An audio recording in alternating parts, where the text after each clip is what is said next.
Hi guys, welcome to my YouTube channel. It's your girl here sharing Gogi, and today's episode will be very interesting. I've been thinking once we left Kenya and came to Dubai, we really didn't have a real image who we will be once we land here. Myself being one of them, I thought I would come to Dubai and just do the normal professional job that we've always had of. But upon getting here, you find yourself getting opportunities and challenges that have to force you and to put you in a place that everyone will be envying you. And in this journey, I have one of my big mentor, and I'm so blessed to be in his office today. And I would like also you guys to know him. So kindly stay tuned to the end of this video to get to know exactly who is our host today.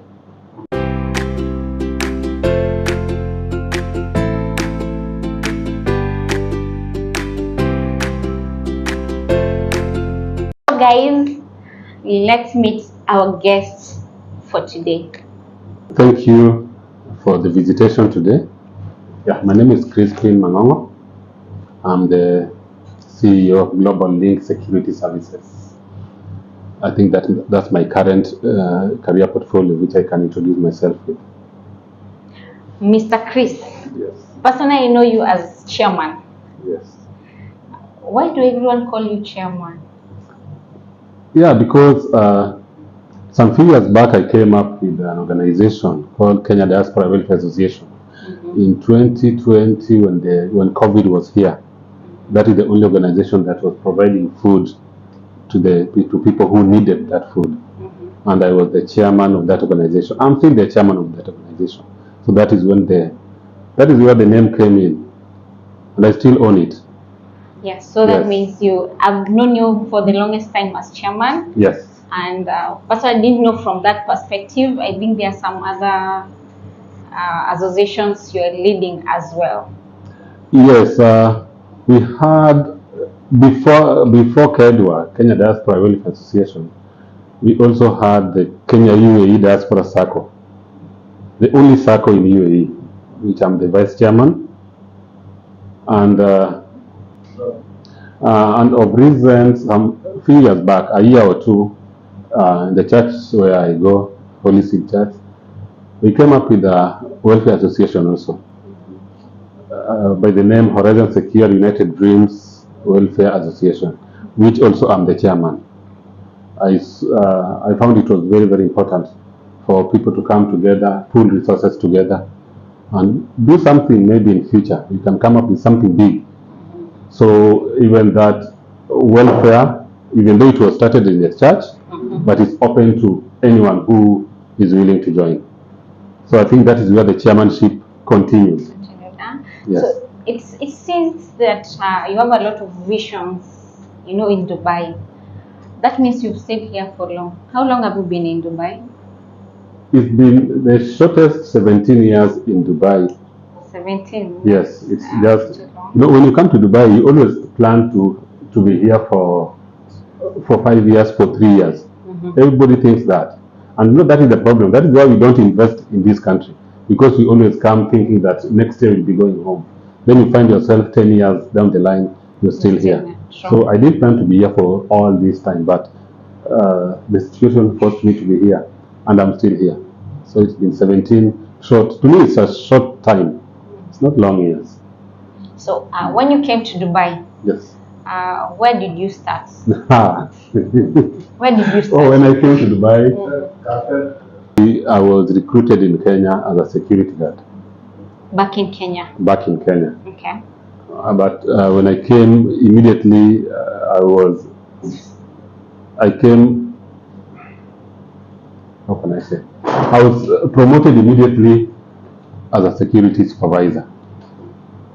So you were recruited as a security guard, but immediately I arrived here, a lot was happening. When we went to the company, it's a long story, so I'll just put it short. When we went there, and I was reading a lot about security because I didn't have the knowledge. what I was thinking was about the salary, the money, not the knowledge. So after arriving here, I did a lot of studies. And when they asked how many people have been supervisors in their countries, I was one of the people who raised my hand, while I had not even been a security guard. And that night I didn't sleep. I was reading a lot, and when they did the interview, an interview that was done in front of all staffs, I was one of the African, nearly only, who passed that interview. And I was deployed as a security supervisor. So that's where the journey started. A company called Securitas UAE. So, since we're still in the professional, can we know how you grew to be the CEO of a security company? Yeah, it's been a journey. After security supervisor, these things, it's all about determination. It's all about where you want to be. That is where you will be. Because I'm sure there are some people who came with me that time, and until now, maybe some of them are still guards, some of them are still in supervisory, or some of them are managers. For me, after being a supervisor for some time, I decided now I want to be a manager. I decided. And because of that decision, I had to do the training. I had to do the training for the security manager. I had to do the driving license thing. As you know, it's a procedure here. And after that, I changed jobs. The one I was doing for 3 years in Securitas, I left Securitas, I joined Al Center. I worked in Al Center for 4 years. That is the best company I worked for. But still, because of my urge of growth, I had to resign after 4 years to be a security manager who I wanted in a company called Al Security Services. So I worked there also for some time, and then I had to leave that company again and join another company called Oscar Security Services. This company, I joined that company, it was still new, and I grew that company from zero. By that time I was an operations manager. I was now more than a security manager. So this company grew from zero to more than 100 guards. After that, COVID visited. That visitation of COVID changed a lot of things. The company closed down and the owner went back. So that is when I was tired of being employed. I just thought of that time of employment, and I was like, no, the experience I had by that time was enough for me to come up with something. And again, the company itself, when you're working as a manager in a company, when you're looking for clients, the clients will give you their contract not because of the company, it's because of how you how professional you are and how you deal with them. So they will trust you, not the company. So by the time this other company was closing, I had clients who trusted me. And I had staff who were in this other company, and I was the manager of the company. And after the owner disappeared, we went through a lot, but we made the changes, and it put me where I am now. I didn't just come up and decided to have a company. I had the willing of having a company. But so you had the dreams I had the dream of having a company. Here in Dubai? Yes. By that time I was tired of employment. So I just had to do something about it. Oh, that's an interesting story. And here you are now. Here I am now. So can you tell us what you offer, the services you offer in Globallink Security Services? In Globallink Security Services, we offer, as it says, security services. That means we offer security guards, CCTV operators, supervisors, VIP security, bouncers in clubs. So we are anything to do with security. Okay. That's what we offer. And who are your customers? Who are your target customers? Our target customers, we have malls. In the malls? Yes, we have individual shops, real estate. Those are target customer. Hotels. Those are our target customers. And for the VIPs, also, we have clubs also. So when you see me in a club, just know that I'm working. Yeah. I So we have clubs also where we have our bouncers working there. So sometimes we have visitation there. True. So clubs, big hotels, wherever, and with the laws of this country, they really support us because by law, if you have a property, it must be secured, Okay. and you must have security guards, True. and that's why we come in. Okay. Yeah. Do you have any plans of offering extra services? Because in Dubai, I've seen some security companies offering the same as your services, having like housekeeping staff or some. Do you have any plans of? The rules of the country changed because before some years back, when you had a license security license, you could add like cleaning and other things. But currently, the changes that happened, we have different license for different categories. So you cannot add category in security license. Yes, I have a plan of having another different license for cleaning and housekeeping and other things. That is in the plan. It's only that I cannot add it in my current license. I could have done it before. Okay. Yeah. And any plans of maybe expanding or having branches in different countries of the same? We have a branch in Kenya. Really? Yes. Okay. Tell us about Which it. it's called Link Security Services. We tried to get Link Security Services, but we could not. Someone had already taken. So we have a branch in Kenya, which is still on process of how do I say it? The registration is done, so we are still planning on the operation side. Okay. But already we have a branch in Kenya. So our plan is to have the company grow in Kenya also. And like every year, the best performer in Kenya will be transferred to Dubai. So that is the plan. And then we can move to other countries. Wow. Yeah. All the best. After Dubai, you need to think of home. True. Then from home, you can think of the nearest countries. You can maybe in future have a branch in Uganda, Tanzania. Yeah. We have bigger plans. That's very inspiring, and I know my viewers will be watching this, and Yes. they'll be like, they're also inspiring or wishing to have a company here in Dubai as well, or maybe they're in different countries and they would want to start such a business. So, what are the main challenges you've gone through? There is one thing that Africans are known as consumers. That is what we need to break.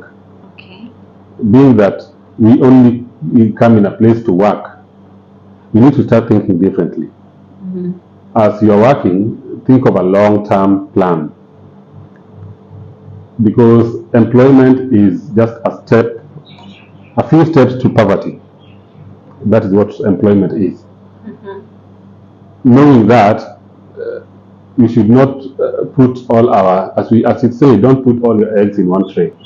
So that means don't put all your mind in employment. Start thinking of something else. Start thinking of, if this employment can disappear now, What will happen? what will happen?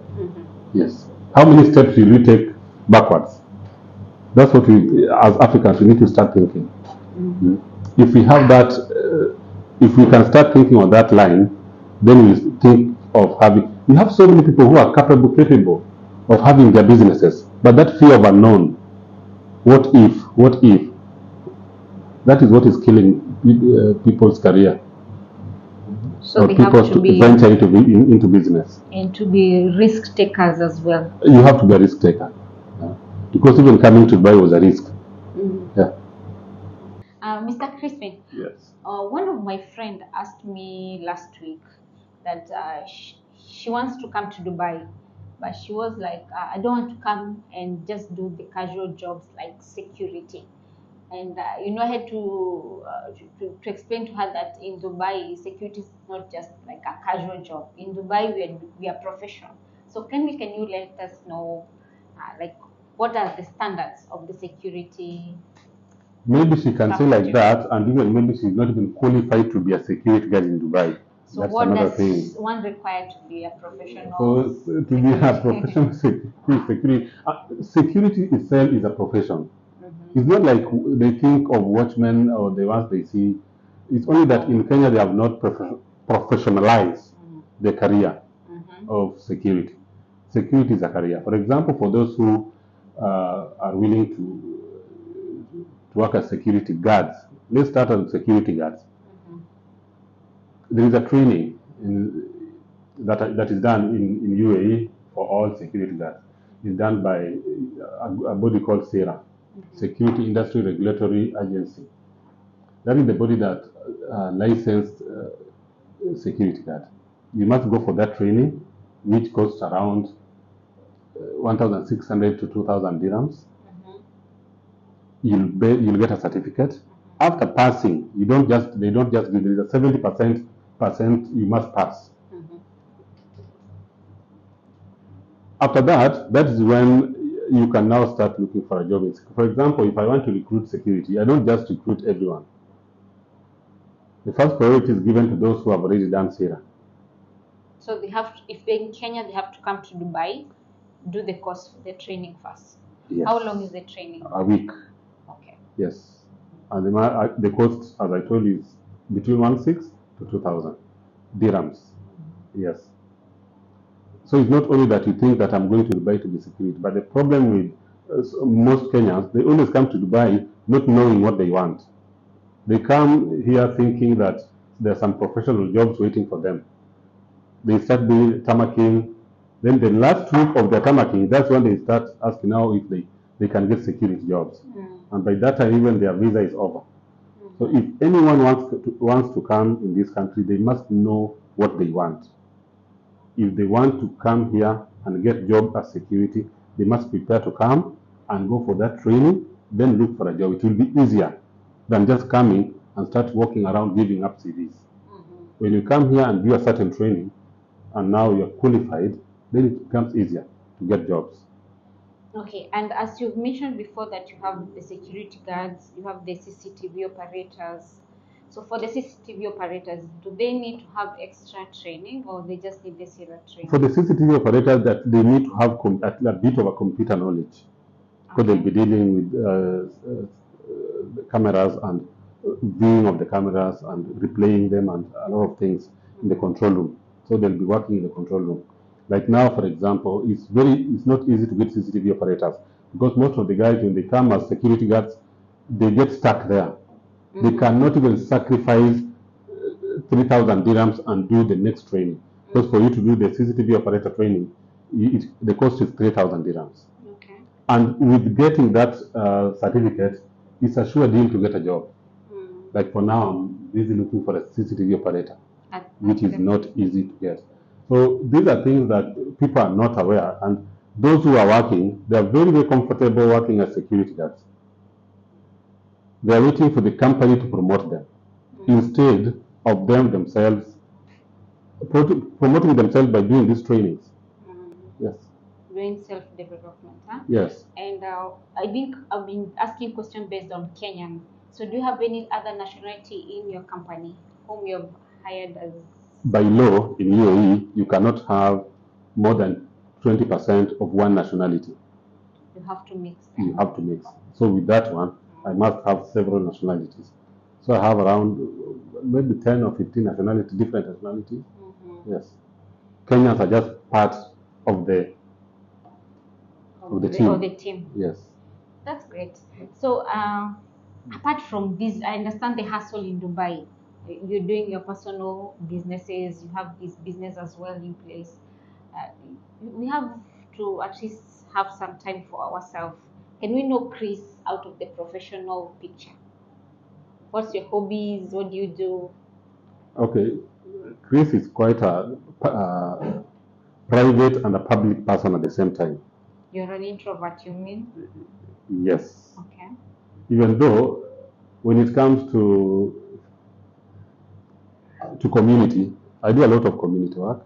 As you can see, the chairmanship of these organizations, that means I'm much into community, and I do have my time to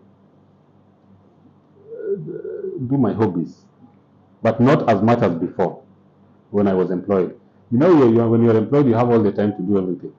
But now when you have a business, it becomes, you don't have that full much time of yourself. But I thought as a CEO now, since you don't have like the duty timings, you should be in duty this time you should be having more. You know, most people out here think like once you own your company, you have all the freedom now. That's what people think. But it's not so. It's not like that. Once you own your company, you're working 24 hours. Because, for example, in security is a 24-hour duty. So anytime you can get a call on something. So you don't have that free time that you say that now I'm free, because anything can happen anywhere and you'll be required. And you have to attend. Okay. So you know that you have that free time. When you're employed, you have a free time, because after finishing your duty, you go home and you relax, you finish everything. Sure. But when you own a company, several people are reporting to you. That means you have a responsibility. So you have less time to have fun, even though you just must fix your time to have some fun. Okay. And as you say, time is not something that you must just fix it. You have to create it. You have to create it yourself. Yeah. That's great. Chairman, Yes. I'm sure from everything that you've shared with us today, I'll have some of my viewers who'd want to reach you for your services, or for advice. You've said you have some welfares and some, So do you have any social media handles for the company in case they want to reach you? Yeah. As for the company, we have our website, www.globalinkSecurity.ae, and also we have our email, which is info@globalinkSecurity.ae, where we can receive any email, any inquiry, then we'll be responding from there. Facebook, Chris Mangongo. I think that is Your main social media. that is my main social media. Inbox on Facebook or Instagram, Chris Mangongo. Then I can give some advice. Sure. So guys, I hope you've enjoyed this video. You've learned a lot. It was a pleasure having him. So anything you would wish to wish my viewers? It's just to advise, just as we said, let's think about passive income. Let's not focus on salary. Let's think about something after salary. In that job that you are doing, make sure you have a side hustle. Just do something on the side that can help you, and just make sure you have something like where you are saving for rainy seasons. And that's why we are coming up with these welfares, so that in the future you can have, you can come up even come up with a company. Yeah. So my advice is, don't focus on one thing. Focus on several things. Thank you so much, Chairman, for having us in your office. We appreciate, and more blessings in this company. And guys, till the next video, bye.